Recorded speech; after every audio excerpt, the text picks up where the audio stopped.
The grand ballroom went silent the moment Kaelin Vance crossed the polished obsidian floor and sat on the vampire king's lap. Gasps rippled through the chamber as the gathered nobility froze. No one had ever touched Cyprian without permission, much less during the high-stakes blood consecration. The blood-red chandeliers above seemed to flicker in response to the collective shock, casting dancing shadows across the pale faces of the assembled elite. Kaelin felt every pair of predatory eyes boring into her back, but she kept her spine straight and her chin lifted, even as her hands trembled against the silk of her gown. Across the dais, her maker, Bastion Thorn, stood paralyzed, his mouth curved in that same smug smile he wore the night he tore her twin brother's throat open beneath a dying moon. The memory of it made bile rise in Kaelin's throat. She could still hear her brother's last gasping breath and see the casual indifference with which Bastion wiped the stains from his fingers. Her blood hummed with a sick, biological resonance, a psychic tug from the man who claimed to own her soul. Kaelin's voice trembled, but her defiance did not. "By the right of sovereign sanctuary, I pledge my blood to the crown," she declared, the ancient words hanging in the air like a challenge. Several council members rose from their seats, protests already forming on their lips. But Cyprian, the king who had ruled for 2 centuries without mercy or warmth, merely shifted beneath her. One powerful, ice-cold arm curved around her waist with deliberate slowness, pulling her flesh against his solid chest. Kaelin forced herself not to flinch, refusing to show the fear clawing at her insides. She had gambled everything on this single moment and the ancient edicts that even a king could not entirely ignore. And that was how the war began. Hello, lovely listeners. Before we explore this haunting tale of rebellion, blood-bound destiny, and a love that defies the shadows, I'd truly appreciate it if you could hit that subscribe button and turn on the notification bell so you never miss a new chapter. Your support is what allows me to keep bringing these intense worlds to life, and it truly means everything to me. Now, let's step into Kaelin's world. Trust me, you won't want to look away as she plays the most dangerous card of her life against the man who made her. The memory of the night she lost everything surged through her like cold, black water. Kaelin could still feel the phantom heat of the summer air 3 moons ago, back when she was still a woman of blood and breath, not a creature of shadow.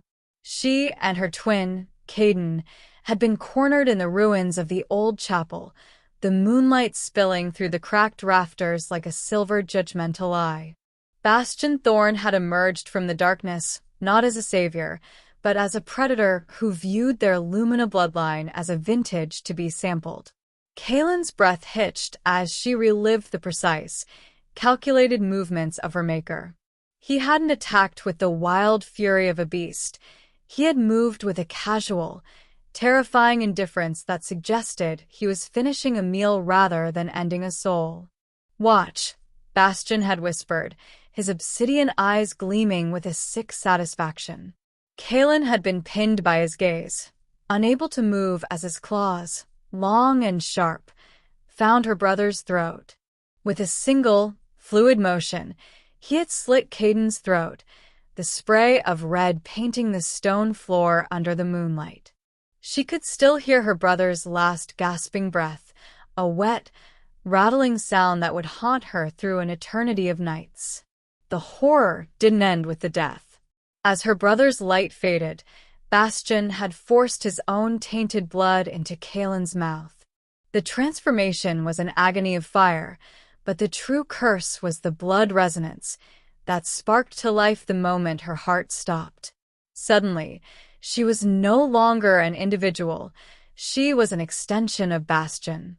A biological tug anchored itself in the center of her chest, a psychic thread that pulsed with his every dark thought and smug satisfaction.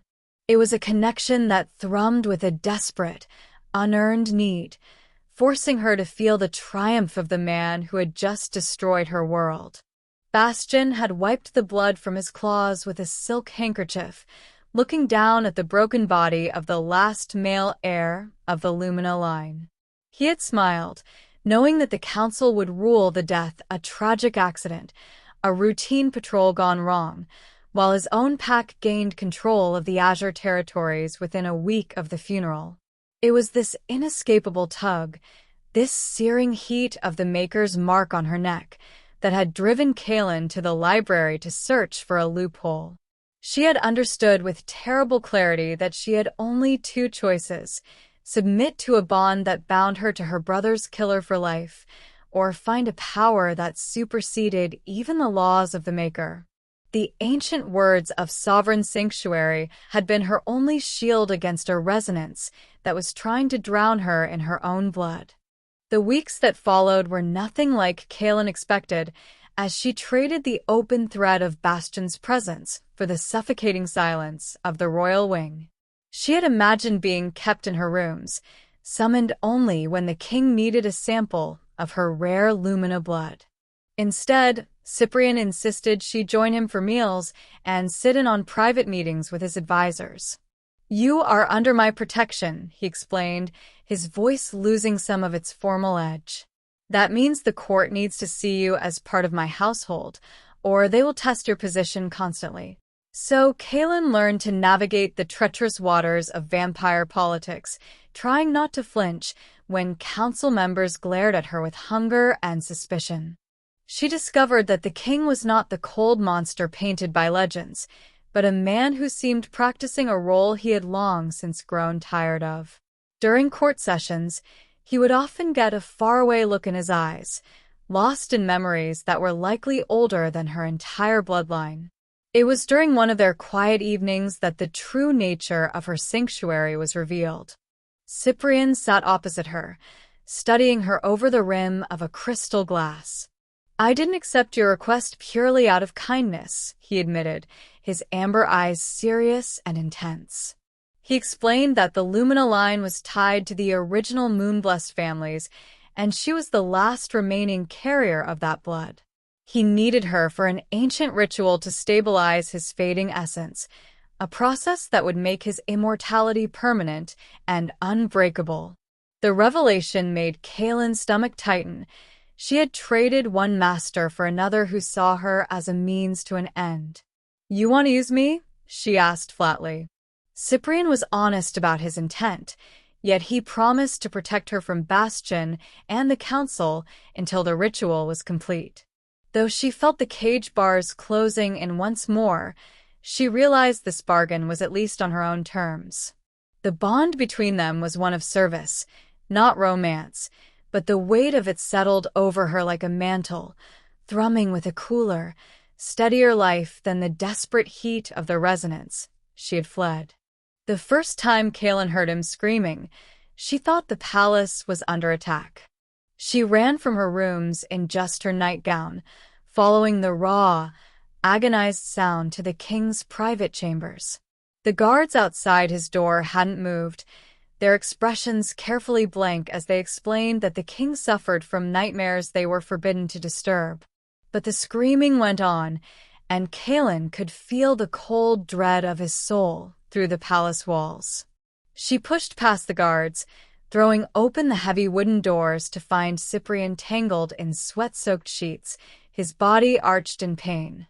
Golden light flickered beneath his skin, tracing his veins in patterns that looked like ancient runes. His eyes were open but unseeing, trapped in a centuries-old horror. Kaelin didn't hesitate. She climbed onto the bed and took his face between her hands, calling his name until the touch of her skin seemed to ground him. When his amber eyes finally focused, he looked at her with a loneliness so profound it hurt to see. He confessed that the moon's curse forced him to relive his brother's death every night, feeling the blood on his hands and hearing the last words over and over. "Don't go," he whispered, his hand covering hers to hold it against his cheek. Kaelin realized that while his immortal body did not age, His soul was worn down by the weight of 200 years of guilt. She offered to stay, not out of obligation to her sanctuary, but because this terrifying king had shown her unexpected kindness. It became a quiet routine after that. Kaelin would wait until the palace settled for the night, then slip into the king's chambers to act as his anchor. They talked for hours about the weight of leadership and the siblings they had lost to the same dark world. When the nightmares came, she was there to pull him back, her touch easing the golden fire that threatened to consume him from within. In those dark hours, the blood resonance that Bastion used to control her felt distant, replaced by a cooler, steadier connection built on shared pain rather than forced destiny. Bastion Thorn was growing bolder, his real purpose becoming clearer with every visit to the court as he reminded Kaelin that he had neither forgotten nor forgiven her rejection. He spent his days cornering council members, gathering support for a coup by whispering that Cyprian was too old and out of touch with modern politics. One afternoon, he found Kaelin alone in the palace gardens, his presence hitting her like a wave of cold nausea before he even spoke. "You look well," Bastion said, his voice intimate and threatening as he moved closer, forcing Kaelin to keep her expression neutral to hide her racing heart. "I've heard the whispers, Kaelin, that you aren't just under his protection, but that you've become the king's favorite toy." The last words dripped with disdain, and the slap happened before Kaelin could think, her palm cracking across his face with enough force to snap his head to the side. Bastion merely smiled, a predatory gleam in his obsidian eyes. "There she is. You can hide behind the throne, but the moon chose us, and you spit in her face. There will be consequences." "The only consequence," a voice said from behind them, cold as winter frost, "will be yours if you threaten what belongs to me again." Cyprian stepped into view, his amber eyes freezing the air as he stood beside Kaelin, his hand resting possessively on her shoulder. Bastion recovered quickly, bowing with a mockery of respect, but the king did not waver. "Kaelin is under my protection. That means her enemies are my enemies. Do you understand?" Bastion's exit was silent, but the promise of war was written in the look he shot her. Once he was gone, Kaelin let out a shaky breath, missing the weight of Cyprian's hand the moment it slipped away. He led her back to his chambers, his fingers threading through hers, a casual intimacy that felt more like a choice than any blood bond ever could. The night of the red eclipse arrived with a heavy, suffocating silence that made the lumina magic in Kaelin's veins pulse with a frantic, warning heat. She had been in the archives, researching the ancient prophecies of her bloodline, when the alarm bells began to ring, urgent, clashing notes that echoed through the stone corridors. Kaelin ran toward the throne room, her heart hammering against her ribs as she burst through the doors into a scene of absolute chaos. Bastion Thorn stood in the center of the hall, flanked by at least 30 armed warriors from his pack and several others who had turned their backs on the crown. Blood already stained the polished obsidian floor, and 2 royal guards lay motionless near the entrance. The council members had scattered to the edges of the room, their faces pale with calculating dread as Bastion faced the king. Cyprian stood before his throne, alone and unarmed, yet radiating a force of presence that made the air tremble. "This is treason," Cyprian said, his voice carrying the weight of absolute authority despite the surrounding blades. Bastion only smiled that terrible, smug smile that Kaelin loathed. He addressed the council with a voice dripping in false concern, claiming he had dozens of witnesses to prove the king had been using Kaelin in forbidden rituals, drinking her lumina blood to sustain his twisted immortality. Kaelin stepped forward to the king's side, lifting her chin to meet her maker's obsidian gaze. "I am not a prisoner," she declared, her voice steady even as the blood resonance tried to pull her to her knees. But the trap had been perfectly orchestrated. Bastion had already bought the council's support with promises of power. High Elder Moraine rose, his face flushed with anger as he proclaimed that the king had interfered with a sacred blood bond, a crime that warranted removal from the throne. "I invoke the old law," Bastion's voice rang out, clear and predatory. "Trial by combat.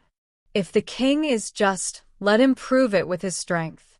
Winner takes the throne and the girl."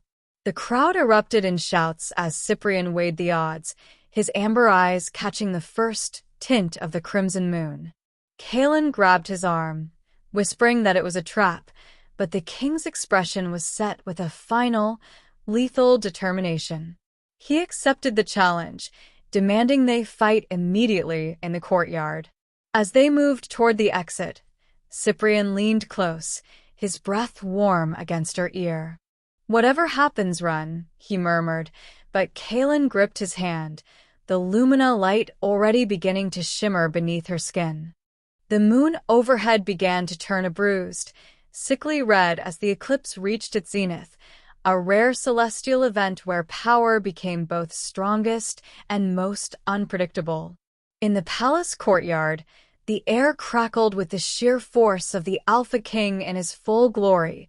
Golden runes blazed across Cyprian's skin, radiating an ancient, terrifying energy that sent his opponent stumbling back. But Bastion was prepared for the king's strength. With a vicious laugh, he crushed a small vial in his hand, releasing a coil of black, suffocating smoke that wrapped around Cyprian like living chains. It was enhanced wolfsbane, a dark magic specifically designed to counter immortal magic and eat at the king's power. Kaelin watched in horror as Cyprian's movements grew sluggish, the golden light of his skin flickering as the poison took hold. Bastion struck him across the face, sending the immortal ruler to his knees, before lunging forward to catch Kaelin in a bruising grip. "Watch as I tear his throat out," he hissed against her ear, his claws pressing into her skin. "You were always meant to be mine." But as his touch scorched her, the mark on Kaelin's neck did not flare with the red of the Maker's resonance. Instead, it blazed with a silver-white light so intense it blinded the onlookers, an awakening of the Lumina magic in response to her desperation. Wrenching free, Kaelin ran to Cyprian, dropping to her knees beside him. She grabbed his hand and pressed it to her throat where her mark blazed with the cold fire of the moon. "Take what you need," she gasped. "The blood, the magic, just don't die on me." Their eyes met, and in that instant, the connection snapped into place. Not a bond of sanctuary or a forced resonance, but a soul-deep recognition that transcended the laws of the moon. The prophecy was fulfilling itself, two souls forced into one, rewriting destiny through pure choice. Silver and gold light erupted from where they touched, spiraling up to meet the crimson moon. The power was a storm of creation, merging Kaelin's moonborn magic with Cyprian's immortal curse. The wolfsbane was incinerated in the heat of their combined force, and as the light cleared, they stood together, their pulses aligned. On Kaelin's neck, the silver mark was now threaded through with permanent gold, a perfect blend of their shared lives. Bastion froze, his triumph turning to dawning horror as he realized the Lumina had finally chosen her king. The fight was over in seconds. Enhanced by the Lumina magic flowing through their connection, Cyprian moved with impossible speed, his golden runes blazed brighter than they ever had before. He pinned Bastion to the blood-stained ground, one hand crushing the Maker's windpipe as his claws extended, ready to end the cycle of murder. Bastion's obsidian eyes darted to the council members who had supported his coup, but they all looked away, unwilling to align themselves with a disgraced loser. "Give me one reason why I shouldn't kill you right now," Cyprian said, his voice deadly quiet. Bastion choked out a plea for mercy, the very thing he had denied Caden on that moonlit night. Kaelin stepped forward, her silver and gold mark shimmering as the crowd parted before her. She looked down at the man who had tried to own her soul and saw real fear for the first time. Death would be mercy, Kaelin said, her voice steady and echoing through the courtyard. Let him live with his defeat. Let him watch as we build something better. Cyprian studied her for a moment before nodding, releasing his grip. He announced that Bastion Thorn was stripped of all rank, territory, and rights, banished from the territories forever. The fallen maker crawled away, his warriors dispersing as the council members turned pale with the realization that they had bet on the wrong side. As the chaos subsided, Kaelin reached for Cyprian, her hand coming away bloody from the wounds the dark magic had left on his chest. But as they stood together, she realized the prophecy had been a double-edged sword. Their souls had become so intertwined that if one were hurt, the other would feel it. If one died, they would die together. They were bound now, not by the cruel resonance of a maker, but by a permanent, shared heartbeat. Cyprian pulled her close, burying his face in her hair as the red moon faded, finally free of the curse, but tied forever to the woman who had chosen him. The year that followed the red eclipse was a blur of complicated, messy work as Cyprian and Kaelin ruled together, their silver and gold bond serving as a visible symbol of a new era. They were partners and equals, two people who had chosen each other freely every day rather than being forced by destiny's demands. True to his word, Cyprian announced his abdication to a stunned council, insisting that the kingdom needed new leadership, someone who understood the modern world better than a king who had ruled for 2 centuries. Before passing on the crown, they implemented sweeping reforms. The choosing ceremonies were abolished, the sanctuary laws were expanded to protect any fledgling from abuse, and every vampire was granted the sacred right to choose their own mate and path.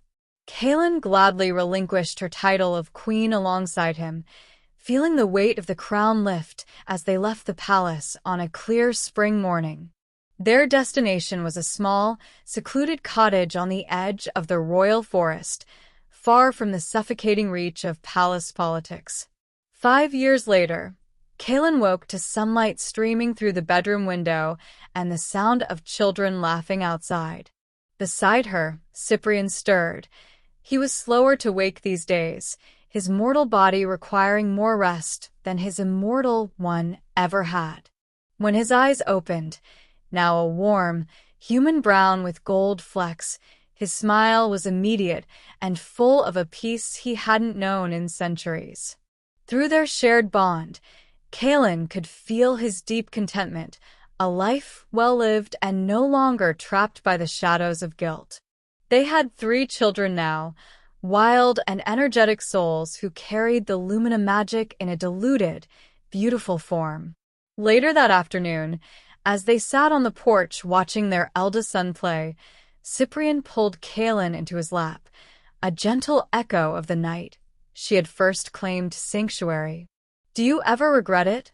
she asked quietly, thinking of the throne and the power he had surrendered.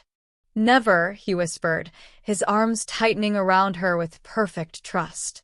"Power was just loneliness dressed in armor. You gave me an ending worth living for." Kaelin leaned back against his chest, realizing that the real magic hadn't been in her blood or the prophecy, but in the simple, profound power of their choice. They had defied destiny to write their own story, proving that love was never about forced bonds or laws written in the stars, but about 2 hearts choosing each other completely, every single day. Thank you for watching this story to the end.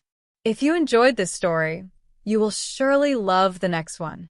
It's as intriguing as you can ever imagine. Click on the image showing on your screen right now to watch the next story.